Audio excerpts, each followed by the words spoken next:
कल योगा दिवस था और योगा के बारे में मैंने बहुत सारे सोशल मीडिया में देखा कि सब कोई एक आसन में या फिर एक जो प्राणायाम होता है उनका तस्वीरें डाल रहे थे। योगा को आज समझते हैं कि क्या है। उन लोग गलत नहीं कर रहे थे, पर यह भी है कि वो पूरा सार्थक प्रयास नहीं कर रहे थे। योगा का मतलब क्या होता है कि ये नहीं होता कि हम लोग फिजिकली या फिर मेंटली फिट होते हैं। एक्चुअली योगा का मतलब होता है योग। योग मतलब जुड़ाव या मिलन। ये मिलन किससे होती है? हमें अपनी आत्मा से परमात्मा में जो चीज़ मिलाती है, इन्हें योग कहते हैं। योग के 8 अंग है, उसमें से जो प्राणायाम और आसन वाला योग है वो योग करते हैं सभी कोई। जैसे बाबा रामदेव जी जो अपने शरीर से जो भी योग करते हैं वो सब योग और प्राणायाम में आते हैं और आसन में आते हैं। लेकिन ओरिजिनल चीज़ जाना कि आपको क्यों करना चाहिए योग और योग में क्या क्या होता है। अभी हम जो बात कर रहे थे 8 अंग के बारे में योग के, तो ये क्या आते हैं? यम, नियम, आसन, उसके बाद आते हैं यहाँ पे परित्याहार, और उसके बाद आते हैं इसमें प्राणायाम, और इसमें समाधि भी आते हैं, अंत में ध्यान आते हैं, धारणा आते हैं, यम नियम, इस तरह के इतनी सारी चीज़ें आते हैं।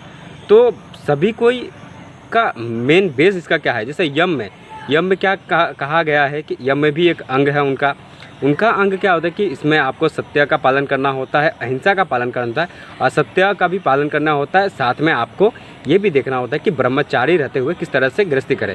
और साथ में जब यम से नियम की ओर बढ़ेंगे आप, तो नियम में आपको क्या करना पड़ता है कि नियम में जो हमारे शास्त्रों का कहना होता है या फिर किसी भी शास्त्रों का, किसी से द्वेष भाव नहीं रखने के लिए, मन में क्रोध नहीं आने के लिए, और किसी मतलब लोभ के पीछे में नहीं जाने के लिए, काम के पीछे उतना नहीं भागने के लिए।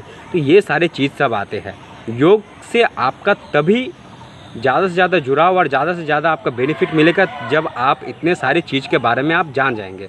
अगर आप नहीं जान पाते ये सब चीज़ के बारे में, तो आप योग को सिर्फ 21 जून को योगा दिवस के ही रूप में मनाएंगे और बाकी जन इसका लाभ लेंगे। योगा का मतलब ये नहीं कि आपको सन्यासी बना के छोड़ देंगे, ये बिल्कुल नहीं है। ये जीवन जीने का तरीका है, ये जीवन जीने का शैली है। इसे हम लोगों को अपने जीवन में उतारना चाहिए। और इसे कोई स्पिरिचुअल चीज़ में और रिलीजन चीज़ में, ये दोनों में बहुत अंतर होता है। रिलीजन में आपको बहुत सारे अशुद्धियाँ मिल जाएंगी, और क्योंकि वो अशुद्धियाँ रहती नहीं है, समझने में अशुद्धियाँ हो जाती है, वहाँ होती है। लेकिन स्पिरिचुअल चीज़ में योग आते हैं। योग आपको जुड़ाव करते हैं। योग का मतलब होता है अंदर की ओर देखना। योग साध्य भी है और साधना भी है। इसका उपयोग आप किस तरह से कर सकते हैं। योग का मतलब ये भी होता है कि आप गुम गए हो इस प्राकृतिक की जगत में, इस जीव जगत में, इस पदार्थ में आप गुम होकर लिपट गए हो। लेकिन योग क्या करते हैं? आपके अंतर्द्वंद आते हैं, आपके अंदर में से जो योग की भावना है, आपके आत्मा क्या करना चाहती है, अंतर्मुखी योग करवाते हैं आपको। योग का बहुत सारे इस तरह से चीज़ होती है।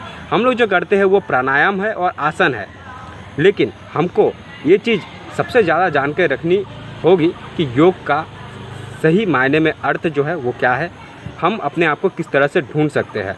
जब आप लोभ मोह माया काम क्रोध से नहीं जानोगे तो वो योग का आपका उस तरह का कुछ फ़ायदा होगा ही नहीं, आपका शारीरिक स्वस्थ भी नहीं होगा। यहाँ पे आपको खाना पीना का जो दिनचर्या होता है वो सब भी आपको देखने को पड़ते हैं। बहुत सारी चीज़ है। आप योग के बारे में जितना चीज़ जानेंगे उतना चीज़ अच्छा होगा। सिर्फ एक चीज़ को पकड़ेंगे और ऊपर से बोलेंगे कि मेरा ये ठीक नहीं हो रहा है, ये हो रहा है, वो हो रहा है, तो वो फिर आपका ही गलती है, आप उसको खोजने नहीं गए हैं। जब आपको चीज़ मिल जाती है, आपको सही अर्थों में सही चीज़ का ज्ञान हो जाता है, तब आपको इसका लाभ ज़रूर मिल जाता है। धन्यवाद।